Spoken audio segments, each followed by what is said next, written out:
Daniel Silveira, hoje eu tô com essa cara e acredito que você também e muita gente no Brasil. Hoje essa cara representa boa parte dos brasileiros.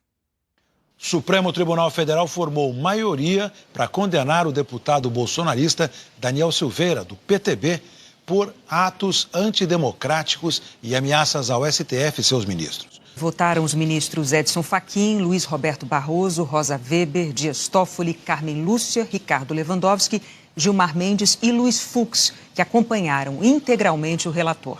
O placar final foi de 9 votos pela condenação de Daniel Silveira a 8 anos e 9 meses de prisão. É um momento muito trágico da ordem jurídica nacional, o julgamento de um deputado cuja norma constitucional o garante imunidade por quaisquer opiniões, palavras e votos.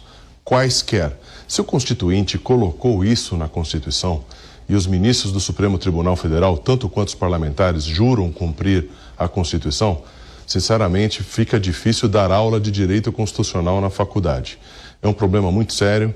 A Lei de Segurança Nacional, ela não se sobrepõe a uma norma constitucional.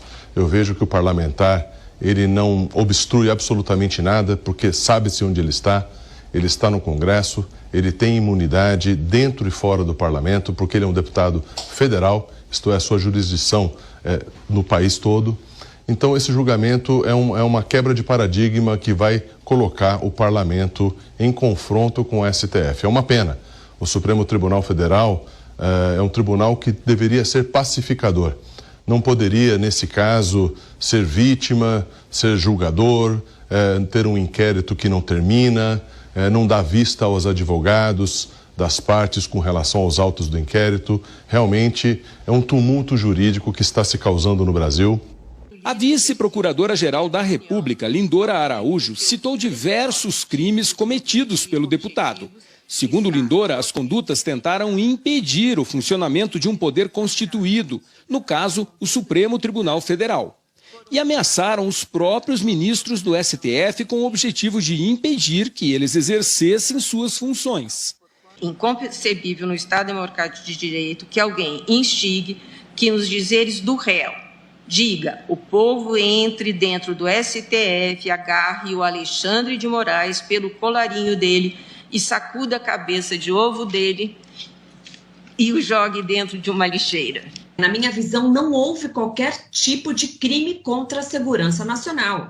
Para que haja esses crimes, tem que ter uma violência ou grave ameaça que impeça os poderes de funcionar, que haja arregimentamento de massas contra esses poderes. E o que aconteceu foi um crime cometido pela palavra. Por mais que haja uma ameaça, que entenda-se que haja uma ameaça, uma simples ameaça não é crime de segurança nacional, tem que ser uma grave ameaça. Então, por exemplo, pessoas armadas falar: você, juiz, você não vai trabalhar, senão eu vou te matar. Isso é uma grave ameaça. Quando ameaça que, de fato, vai impedir que um dos poderes trabalhem. Agora, aquelas falas não caracterizam crime contra a segurança nacional. O advogado de defesa, Paulo César Rodrigues de Faria, afirmou que Daniel Silveira está protegido pela prerrogativa da imunidade parlamentar e apenas exerceu a sua liberdade de expressão.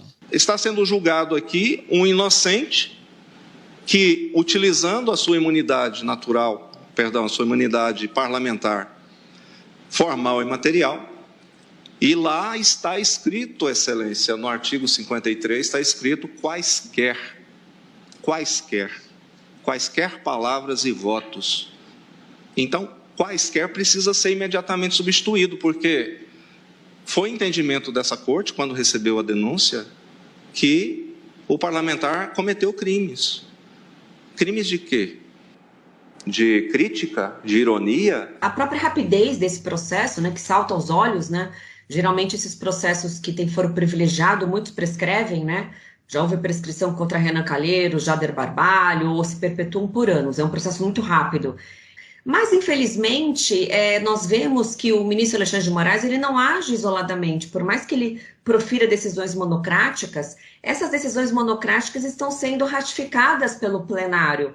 Então, isso é muito preocupante. E, além disso, o próprio Ministério Público Federal, né, o Procurador-Geral, que hoje está sendo representado pela Vice-Procuradora-Geral da República, por mais respeito que eu tenho à minha instituição e mais respeito aos meus superiores, nós somos independentes e cada um tem a sua convicção jurídica, né? O próprio MPF processou criminalmente Daniel Silveira, entendeu que houve sim a prática de crime. Então, ainda que tenha havido excesso, eu acho que houve excesso, esse excesso não poderia autorizar uma responsabilização criminal. A única responsabilização que ele poderia sofrer é na própria Câmara Legislativa, respondendo por quebra de decoro parlamentar. O ministro Nunes Marques, revisor da ação, abriu a divergência e votou por absolver Daniel Silveira. Entendeu que não há crime na conduta de Silveira, apesar de acreditar que o deputado extrapolou os limites do tolerável no que considerou somente ofensas a colegas da corte e à própria instituição. Que poderiam ter evitado tudo isso simplesmente deixando o parlamento, a Câmara dos Deputados, fazer o seu papel de punir o deputado, de advertir o deputado, porque ele tem imunidade. Enquanto ele tiver imunidade, quem tem que julgá-lo é o povo. Então, quando a Suprema Corte e o órgão máximo do Ministério Público entendem que ocorreu crime, não há quem recorrer. Então, ainda que fosse passível de alguma anulação, não teria uma corte acima dessa para recorrer. Mas, de fato, N irregularidades, que eu tenho falado desde quando ocorreu a prisão. O Superior Tribunal de Justiça decidiu por unanimidade manter a condenação do ex-ministro José Dirceu na Operação Lava Jato. Dirceu tinha sido condenado a 27 anos e 1 mês de prisão por associação criminosa, corrupção ativa e lavagem de dinheiro. O STJ aceitou a acusação de que Dirceu usou influência política para indicar e manter pessoas na Petrobras em troca de propina.